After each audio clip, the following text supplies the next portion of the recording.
గోదావరి నది ఇది మహారాష్ట్ర పశ్చిమ కనుమల్లో త్రయంబకేశ్వర్ అనే ప్రాంతంలో జన్మించి తెలంగాణ రాష్ట్రం దాటగానే ఆంధ్రప్రదేశ్లోకి బూర్గం పహాడ్ ప్రాంతంలో ప్రవేశించి ఉభయ గోదావరి మరియు యానం జిల్లాల గుండా ప్రవహిస్తూ 7 శాఖలుగా విడిపోయి బంగాళాఖాతంలో కలుస్తుంది. అందుకే దీనిని సప్త గోదావరి అని పిలుస్తారు. భారతదేశంలో గోదావరి నది యొక్క మొత్తం పొడవు 1465 కిలోమీటర్లు. ఉభయ రాష్ట్రాలలో దీని పొడవు 772 కిలోమీటర్లు కాగా ఆంధ్రప్రదేశ్లో 212 కిలోమీటర్ల దూరం ప్రవహిస్తుంది. గోదావరి నది యొక్క పరివాహక ప్రాంతం 7 రాష్ట్రాలలో విస్తరించి ఉంది. అది మహారాష్ట్ర, ఆంధ్రప్రదేశ్, తెలంగాణ, మధ్యప్రదేశ్, ఛత్తీస్గఢ్, ఒరిస్సా, కర్ణాటక రాష్ట్రాలలో విస్తరించి ఉంది.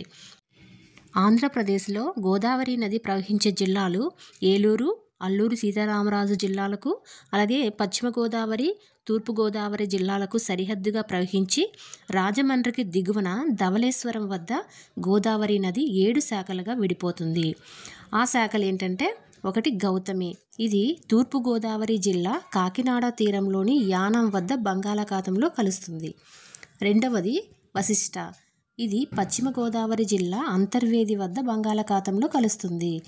ఈ గౌతమి వశిష్ట శాఖల మధ్య ఒక ప్రముఖమైన దీవి ఉంది. దానిని కోనసీమ అంటారు.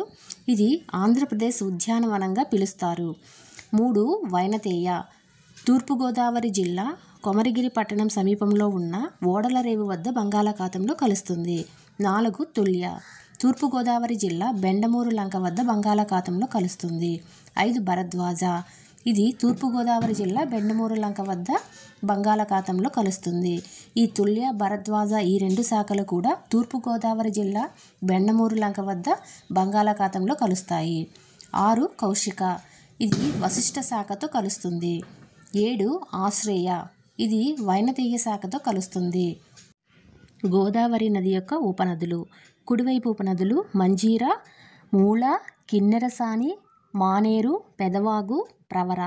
ఎడమవైపు ఉపనదులు ప్రాణహిత, వార్ధ, వెన్గంగ, పెన్గంగ, ఇంద్రావతి, శబరి, సీలేరు మొదలైనవి. Thank you for watching. Please subscribe to our channel and like the video. Thank you.